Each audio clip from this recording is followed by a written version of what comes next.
Ya, kembali di Apa Kabar Indonesia Malam. Ini sekarang saya mau cek lagi nih sambungan saya dengan anggota tim 8 Pak Sudirman Said.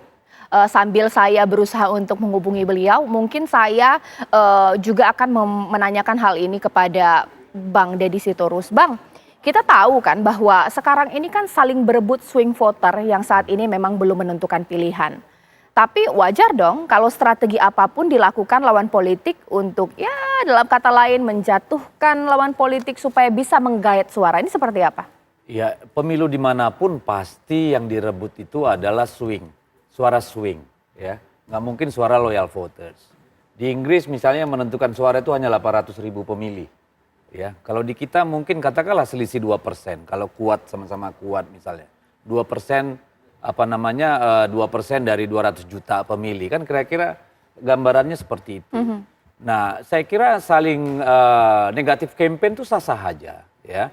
Untuk mungkin meleverage, untuk diferensiasi, positioning, segala macam. Tetapi attacking campaign atau negatif campaign yang tidak bersandar pada realita, tidak berbasis fakta yang valid, pasti akan selalu tidak efektif. Karena apa? Resonansinya akan berbenturan dengan realita. Iya. Jadi saya kira kita harus melihat lagi bahwa memang swing voters di kita ini sekarang kan mayoritas adalah anak-anak Gen Z, ya, yang usianya lumayan nih sekarang, 30% dari ceruk pemilih itu ada di Gen Z.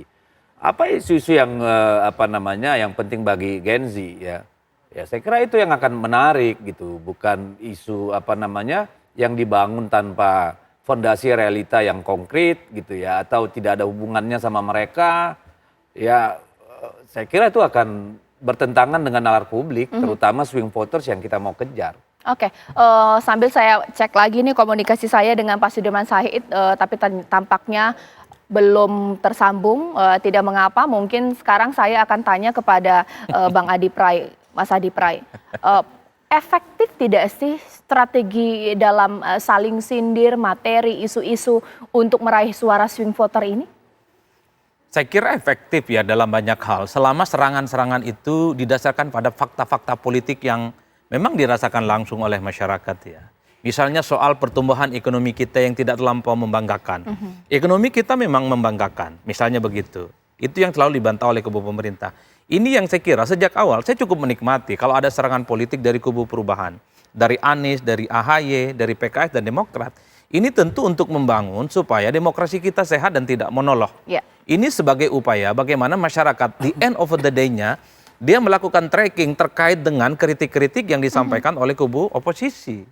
Ketika Anies mengkritik infrastruktur dan mencoba untuk membanding-bandingkan dengan apa yang dilakukan oleh Pak Jokowi, kan praktis sehari dua hari setelah itu, publik kemudian juga memberikan preferensi yang beda. Oh, zamannya SB begini, zamannya Jokowi begini. Ini yang saya kira menurut saya nggak apa-apa serang. PDIP itu layak dikritik, Ganjar itu layak dikritik, Jokowi itu layak dikritik. Tapi kritiknya harus on point, di mana bahwa kritiknya itu adalah sesuatu yang memang dipertanggungjawabkan. Tapi ingat ketika kritik itu hanya sebatas bluffing, ketika kritiknya itu tidak bisa dipertanggungjawabkan, dia akan nyerang balik justru. Sebagai sesuatu yang tidak bisa dipertanggungjawabkan, sebagai sesuatu yang tidak kredibel. Dan itu bahaya buat penantang tentu saja. Oleh karena itu, saya selalu mengatakan di berbagai kesempatan, kritik itu bukan hanya sebatas vitamin, tapi ini sebagai resource politik yang bisa dikapitalisasi kepada kubu non-pemerintah yang selama ini memang sangat anti dengan Jokowi, anti dengan PDIP, dan anti dengan Ganjar. Dalam beberapa statistik yang kita punya, basis konstituen, basis pemilih Anies Baswedan adalah mereka yang selama ini sangat anti dan benci dengan Jokowi. Mereka yang anti dengan PDIP, yang kemudian mestinya harus diperkuat dengan basis-basis argumen itu. Karenanya menurut saya di berbagai event dan di berbagai kesempatan, ketika ada AHY silih berganti mengkritik tentang demokrasi yang tidak bagus-bagus saja. Menurut saya cukup bagus, tinggal ditunjukkan apa ya demokrasi yang tidak bagus-bagus saja.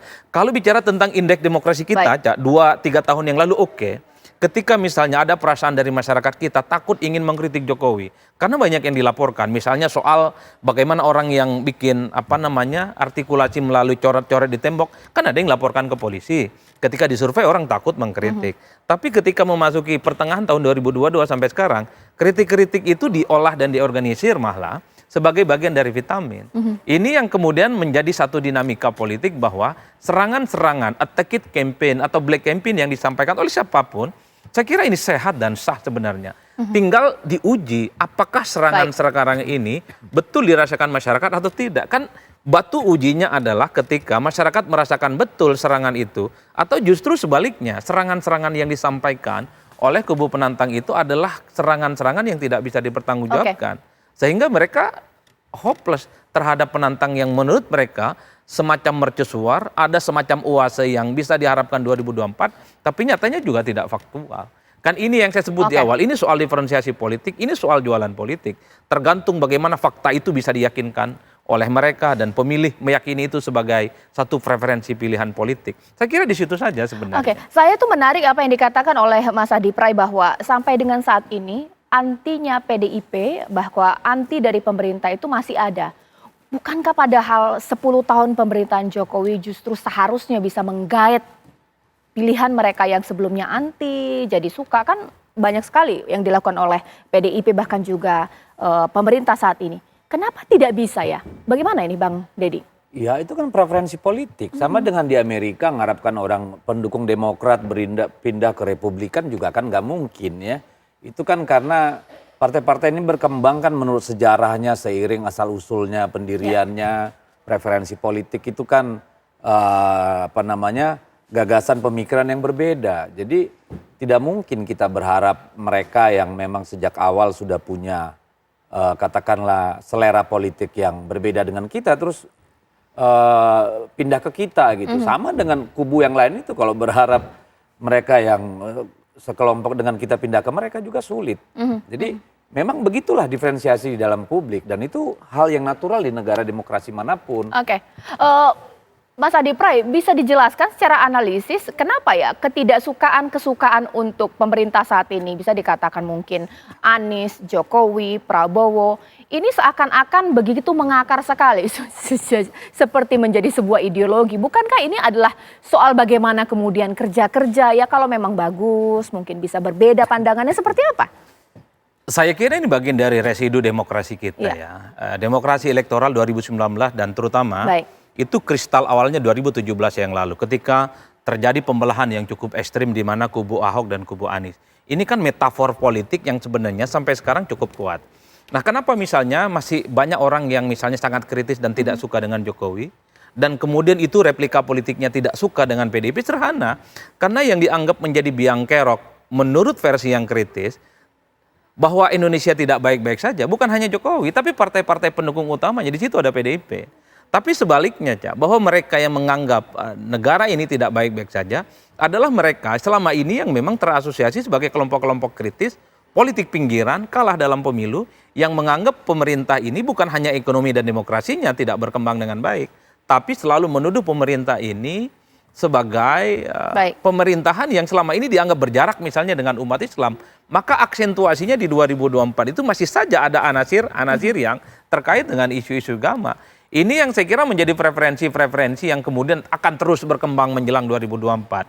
Tapi itu tadi, kalau tingkat kepuasan publik, approval rating kepada Jokowi semakin tinggi dan semakin kuat, maka ceruk pemilih yang selama ini anti dengan Jokowi, anti dengan PDIP itu akan makin menyempit.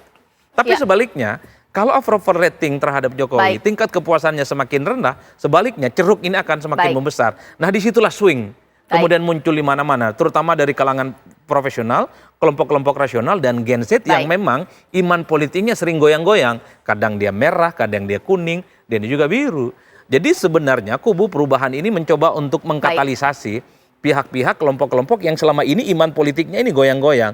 Tentu dengan asupan-asupan gizi bahwa Indonesia ini tidak baik-baik saja. Problemnya adalah apakah asupan ini akan ditangkap oleh mereka? Wallahu a'lam bishawab. Karena pertarungan masih panjang. Baik, memang pemirsa kalau kita berkaca dengan strategi kemenangan Pilpres di Amerika, boleh kita sebut sebagai kemenangan dari Donald Trump. Strategi yang membuat Donald Trump ini bisa kemudian menjadi presiden adalah strategi perang beretorika. Sehingga kemudian apa yang disebutkan menjadi top of mind, kemudian itulah yang membuat namanya terus disebut-sebut. Menjadi pertanyaan mungkin saja kalau Ganjar belum beretorika, tapi apakah nantinya 3 atau mungkin 4 pasangan calon presiden atau juga 2 nanti tetap akan beretorika untuk meraih suara sesaat lagi di Apa Kabar Indonesia Malam.